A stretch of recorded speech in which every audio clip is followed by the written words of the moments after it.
Hello everyone, कैसे हैं आप सब।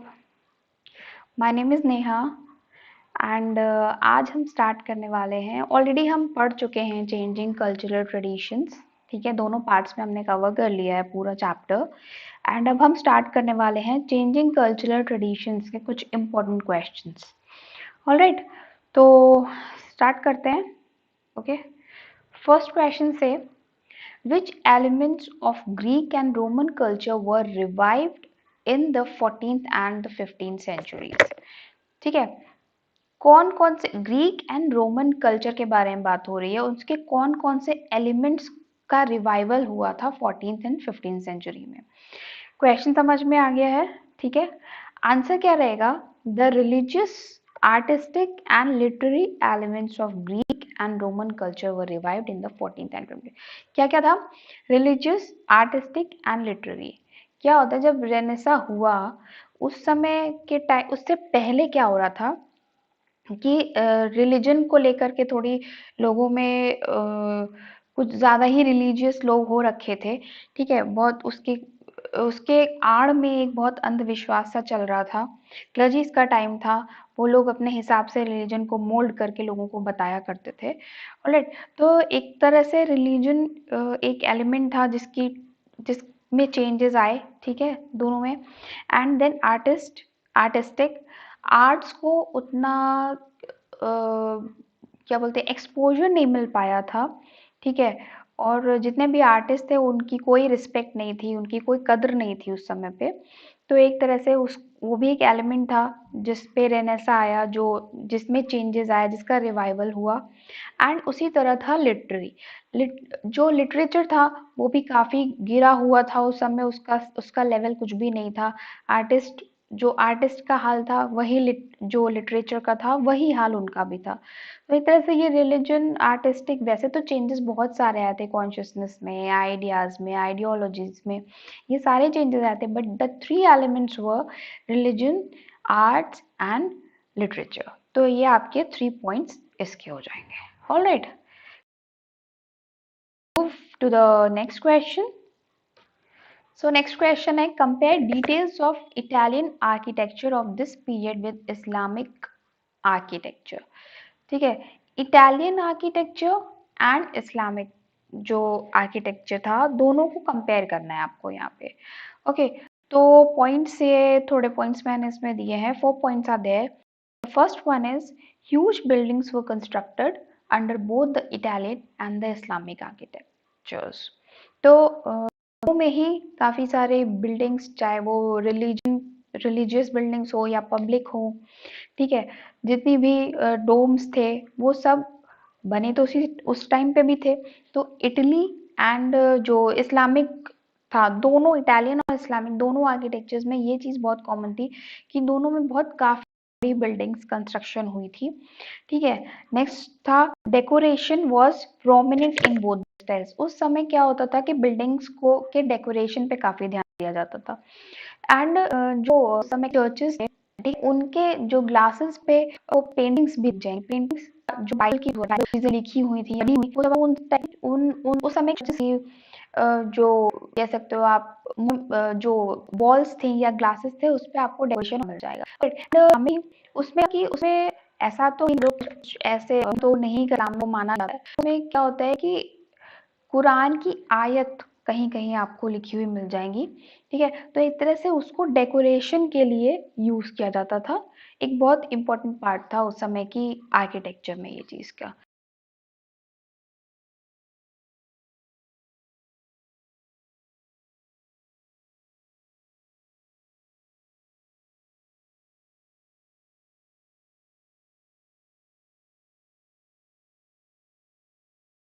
ठीक है, then arch and pillars were the important characteristics of both the Italian and Islamic architectures.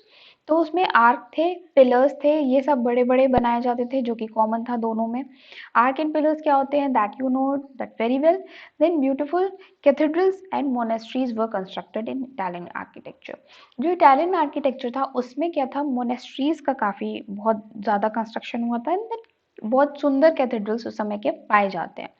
तो एक बहुत अच्छा नमूना था उस समय के आर्किटेक्चर का, ठीक है। Whereas large and magnificent mosque were constructed under Islamic style of architecture. तो दोनों के चूंकि रिलीजन अलग थे तो उसमें मोनेस्ट्रीज बनती थी एंड इसमें जो था मॉस्क बनते थे। तो काफ़ी वंडरफुल आर्ट आप उसमें देख सकते हो, काफ़ी मैग्निफिसेंट आपको मॉस्क दिखेंगे एंड मोनेस्ट्रीज उस समय पे दिखाए जाएंगे। ओके, सो उस समय का आर्किटेक्चर आप ऑलरेडी पढ़ चुके हो एंड आप उसमें अगर डिटेल में पढ़ना चाहते हो तो आप वीडियोस देखो, उसमें आपको और ज़्यादा क्लियर हो जाएगा।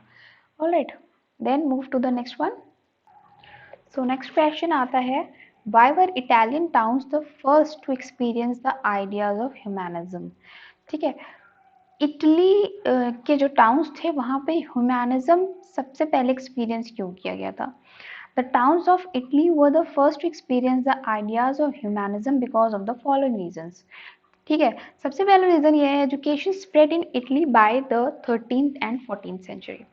तो हुआ क्या था, आपने पहले पढ़ा है इसको, मैंने आपको पढ़ा रखा है, बट स्टिल मैं आपको एक बार फिर से थोड़ा सा एक्सप्लेन कर देती हूँ कि जब रोमन जो वेस्टर्न रोमन एम्पायर था वो पूरा डिमोलिश हो चुका था डाउनफॉल के बाद उसकी, जो आपके मेन इटालियन स्टेट्स थे, आपका रोम था, वेनिस था, फ्लोरेंस था, ठीक है, ये सब पोर्ट्स थे यहाँ पे बहुत सारे, क्योंकि ये सब कोस्टल एरियाज थे तो यहाँ पे पोर्ट्स थे, तो यहाँ पे ट्रेडिंग बहुत इजीली हो जाती थी। तो जो भी उसका इम्पैक्ट था, जो भी रोमन एम्पायर में फ्यूडलिज्म था और सब कुछ था, तो वो यहाँ तक नहीं आ पाया था बिकॉज पोर्ट्स होने की वजह से बहुत इजीली ट्रेडिंग होती रहती थी। तो मर्चेंट्स जो हर जगह के थे, चाहे अरब के हों, चाहे मंगोल्स के हों, चाइना साइड, वो सबका आना जाना इधर उधर लगा रहता था।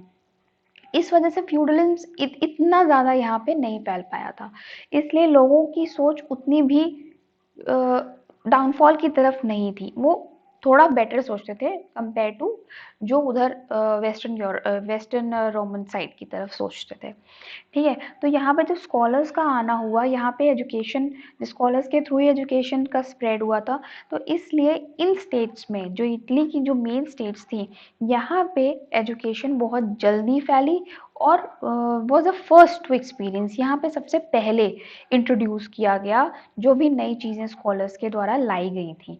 ओके, तो ये हुआ था आपका education spread in Italy by the 13th and the 14th century. एक ये बात हो गई। अगली बात ये है, humanism as a subject was first taught in Italian schools, colleges, universities. Italian people were made aware of humanist views and ideas. Right, तो इसका क्या मतलब है, humanism stresses the importance of human values and dignity.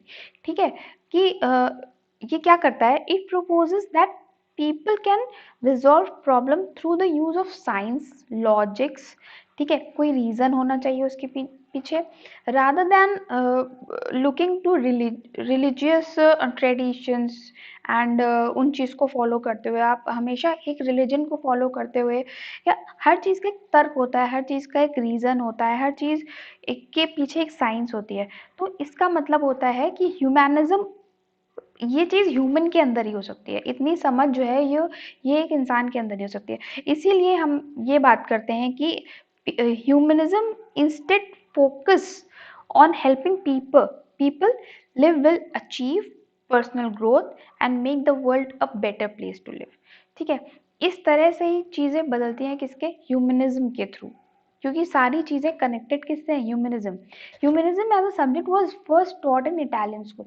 ठीक है, Italy में जो schools, colleges and universities थे, उनका मेन सब्जेक्ट क्या था, उसका मेन सब्जेक्ट था कि ह्यूमनिज्म को पहले सिखाना है, उसके बाद चीज़ें वो अपने आप खुलती हैं। Italian people were made aware of humanist views and ideas. ठीक है, उनको धीरे धीरे इस चीज़ के आइडिया होने लग गया था, उनको पता था कि चीज़ अगर कुछ चेंजेस आते हैं, जैसे किसी भी फील्ड में है, आर्ट्स की, लिटरेचर की and geometry, trigonometry, mathematics, science, कुछ भी है, तो वो चेंज सिर्फ ह्यूमन ही ला सकता है। तो ये एक आइडिया डेवलप होने लग गया था इटली के पीपल के अंदर। ठीक है, universities were first of all developed here to spread education, किससे एजुकेशन आपकी फैली, यूनिवर्सिटीज़। ठीक है, आपका पैडुआ यूनिवर्सिटी आपकी बहुत ही फेमस है, जो आपने इसमें पहले चैप्टर में पढ़ रखा है। A number of classical books were composed by Roman and Greek scholars. Roman and Greek scholars they were too good, उनकी जो क्लासिकल बुक्स थी उनको प्रिंट किया गया, उनको लोगों तक पहुंचाया गया। तो इस तरह से इटली के टाउन्स में जो था एक तरह से रिवॉल्यूशन आया, ठीक है। और जो भी उनके आइडियाज़ थे, जो ह्यूमनिज्म का आइडिया था, वो सबसे पहले इटली के लोगों ने ही, इटली के टाउन में ही स्प्रेड हुआ और उन्हीं को इंट्रोड्यूस हुआ। Fine. So I hope you understood the answers now. And question number 4 क्या है? Compare the Venetian idea of good government with those in contemporary France. ठीक है, कंपेयर करना है Venetian idea and contemporary France में। तो the answer will be Venice was an Italian city.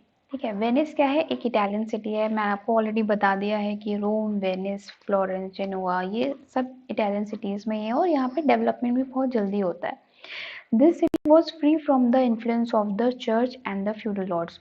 आपको previous मैंने वीडियोज़ में भी और प्रीवियस आंसर में भी ये चीज़ बताई है अभी कि चूंकि ट्रेडिंग बहुत अच्छे से होती थी, लोगों के विचार भी आदान प्रदान होते थे। ज़रूरी नहीं है ट्रेडिंग से सिर्फ गुड्स ही आए जाएं, वहाँ से ह्यूमन बींग्स भी आते जाते थे, उनके भी विचार अदलते बदलते रहते थे, जिस वजह से चीज़ों को समझने में लोगों को आसानी रहती थी and people get introduce to new things every day. तो जब लोगों का आना जाना बढ़ेगा तो उससे क्या आएगा? बदलाव आने शुरू हो जाएंगे, डेवलपमेंट की तरफ डेवलप होने लग जाएगा चीज़ों को। जब बदलाव होंगे तो बदलेंगी और बदलने के साथ साथ वो प्रोग्रेस करेंगी, ग्रोथ करेंगी। तो इसी तरह Venice was the Italian city which was growing very well and बहुत जल्दी ग्रोथ हो रही थी वहाँ पे बिकॉज ऑफ ट्रेडिंग। एंड जो मर्चेंट्स आए हुए थे, उनके साथ साथ जो स्कॉलर्स आए हुए थे, उन्होंने काफ़ी कुछ बदलाव लाया, ठीक है, उनकी लाइफ में, उनकी सोसाइटी में। In Venice bankers and rich merchants played a significant role. That's what I am saying कि एक उनका बहुत बड़ा इंपॉर्टेंस है रेनेसा के बीच में। किसका? बैंकर्स एंड रिच मर्चेंट्स का। While there was absolute monarchy in France. अच्छा, फ्रांस में क्या था उस समय? फ्रांस में एक पूर्ण, क्या कहते हैं, राजशाही एक चल रहा था। मोनार्की मीन्स क्या होता है कि जो राजा का ही सबसे ज़्यादा वहाँ पे डिसीजन माना जाता था। मतलब एंड में हर किसी को राजा की ही सुननी है, ठीक है। एक राजशाही एब्सोल्यूट मोनार्की वहाँ पे चल रही थी। इस वजह से जब जैसे फ्यूडलिज्म के टाइम पे अगर राजा और क्लर्जीज के बारे में ही सब सोचते थे, उन्हीं को फॉलो करते रहते, तो वो कभी भी ग्रोथ नहीं कर सकते थे। उसी तरह यहाँ पे भी हुआ, फ्रांस में भी ये चीज़ चल रही थी, इसलिए फ्रांस जो था वो थोड़ा सा पीछे रह गया। ऑल्दो दोनों का हुआ डेवलपमेंट, दोनों का हुआ, but comparatively Venice was the better one. In France common people were deprived of their rights. जो आम आदमी था वहाँ, उसको वो थोड़ा सा प्रिविलेज नहीं था उतना जितना इटालियन सिटीज़ में लोग प्रिविलेज थे, क्योंकि रीज़न आपको पता है कि जहाँ पे फ्यूडलिज्म का ज़्यादा प्रभाव रह गया, वहाँ पे लोगों को उतनी आज़ादी, उतनी फ्रीडम नहीं मिल पाई कंपेयर टू जहाँ पे प्रॉपर जो सबके पास जो इक्वल राइट्स थे उसके। ठीक है, so let's move question number 5, उसकी तरफ चलते हैं। What were the features of humanist thought? Okay, so ये तो बहुत ही ईजी है, आप ऑलरेडी ये सब पढ़ चुके हो, बट स्टिल मैं आपको एक्सप्लेन करती हूँ। What were the features of humanist thought? ठीक है, क्वेश्चन इज ह्यूमनिस्ट थॉट जो है, इसका विचार, इसके फीचर्स बताने हैं। Humanist thought laid stress on skills and ideas that were developed by individuals through debate and discussions. Humanist thought क्या होता है? Humanist thought का मतलब होता है कि जो स्किल्स और आइडियाज़ हैं, जो आपके अंदर डेवलप हुए हैं, वो किसी डिस्कशन की वजह से हुए हो। जैसे कि हर चीज़ का एक रीज़न होता है, एक डिबेट का मैटर, हर चीज़ में डिबेट आप कर सकते हो, उसके पॉजिटिव एंड नेगेटिव दोनों पॉइंट्स आप बता सकते हो। तो वो चीज़ जब होती है तो उसके पीछे के डिस्कशंस के बाद जो आइडिया निकल के आता है, उस थॉट को एक ह्यूमनिस्ट थॉट कहा जाता है। ठीक है, तो ये हमारा इसका मेन सोर्स क्या होता है? इन आइडियाज़ का डिबेट एंड डिस्कशंस होता है। These revolutionary ideas attracted attention of many other universities, particularly in the newly established universities in Petrarch's native town, that is Florence. ठीक है, ये जो एक तरह से क्रांतिकारी आइडियाज़ थे, इन्होंने जो यूनिवर्सिटीज़ में जो पढ़ाई हो रही थी उन ने इनका ध्यान अपनी तरफ इनका आकर्षित हुए इसकी तरफ, ठीक है। उन्होंने इस बारे में पढ़ाना शुरू किया। कहाँ पे? फ्लोरेंस एंड अदर यूनिवर्सिटीज के अंदर।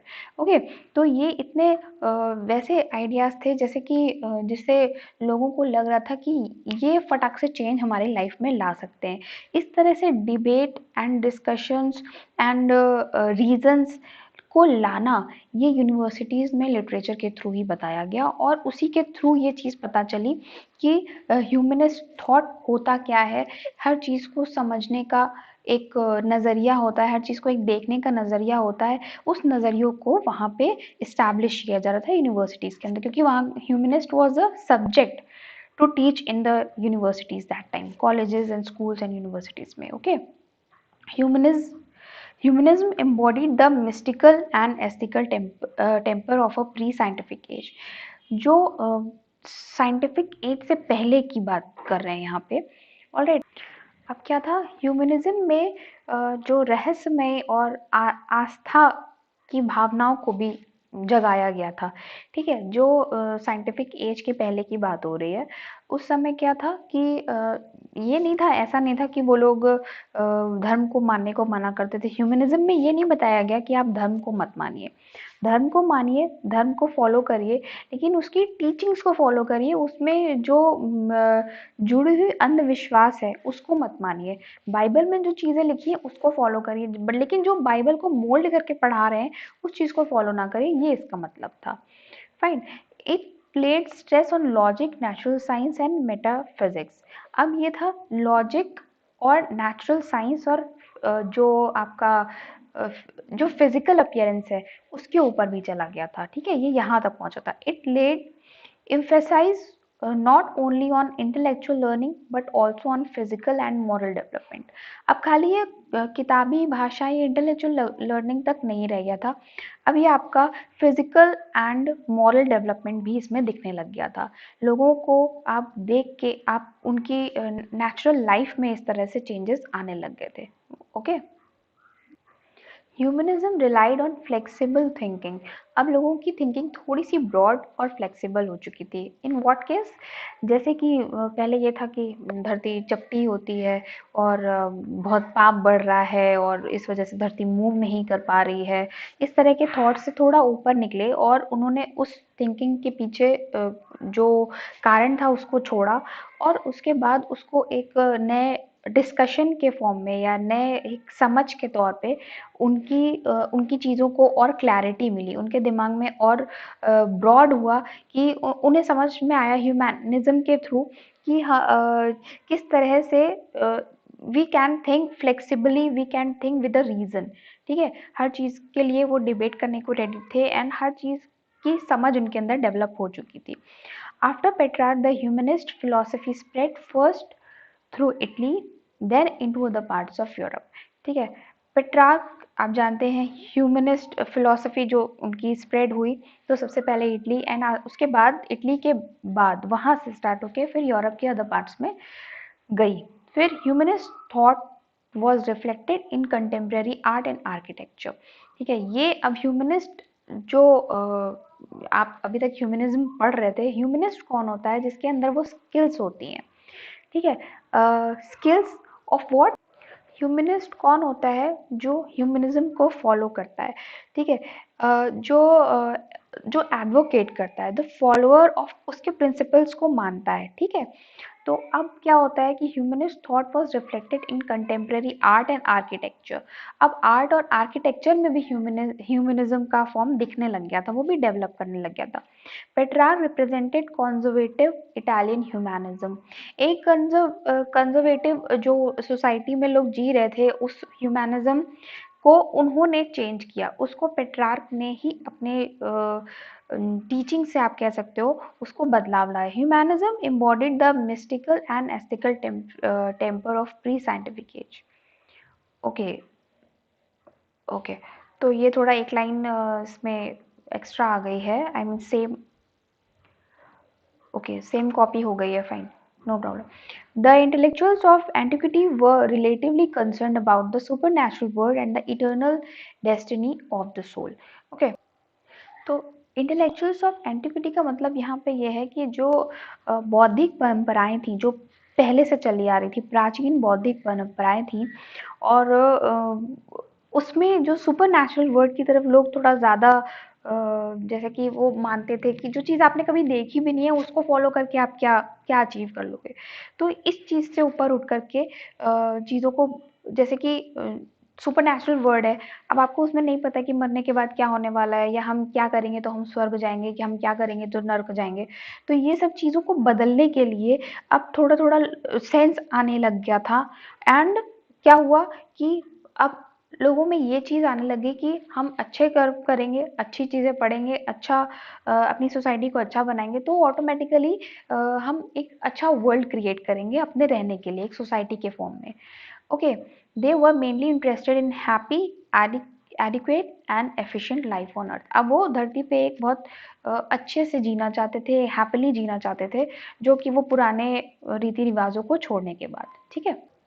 So the next question is, write a careful account of how the world appeared different to 17th century Europeans. Okay. So Renaissance movement brought about rational and scientific approach in the life of mankind. Okay.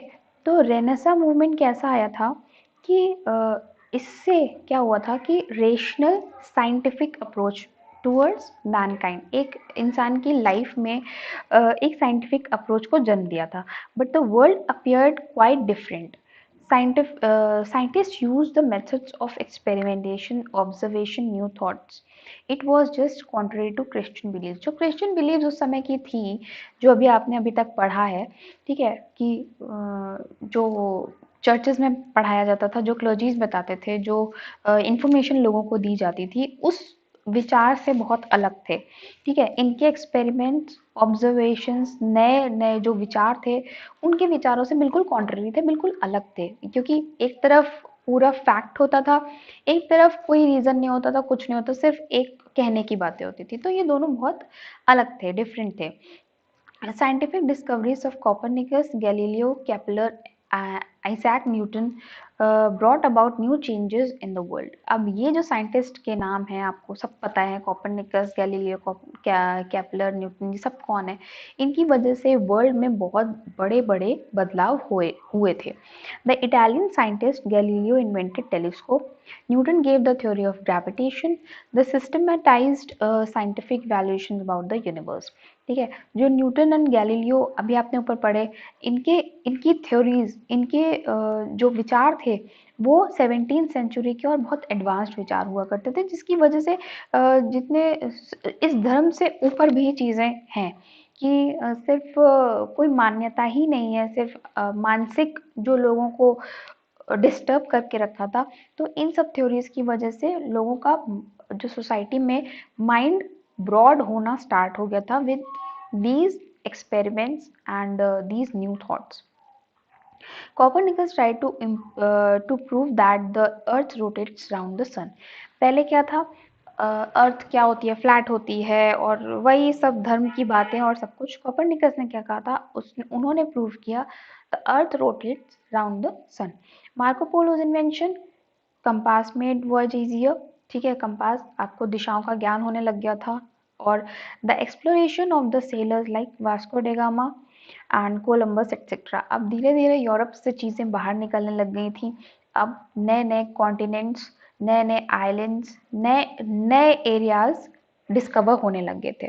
ठीक है, नए नए lands की discovery उस time पे होने लगी थी। Their explorations revolutionised trade. अभी ट्रेड तो पहले से भी चल रहा था, लेकिन अब ट्रेडिंग में भी बहुत सारे डेवलपमेंट्स हो रहे थे। ये कब की बात हो रही है, 17th सेंचुरी में क्या हो रहा था। Okay, the invention of the printing press made books available to the people. अब क्या, जब प्रिंटिंग प्रेस आया, चाइना से पेपर्स आया, तो इन सब के इन्वेंशन से क्या हुआ, बुक्स जो स्कॉलर्स ने लिखी थी वो अब एक जगह, सारी चीज़ें जो उनकी टीचिंग्स थी वो एक जगह मिलने लगी लोगों को। तो इसलिए लोगों तक विचारों को पहुंचाना बहुत आसान हो गया था थ्रू बुक्स।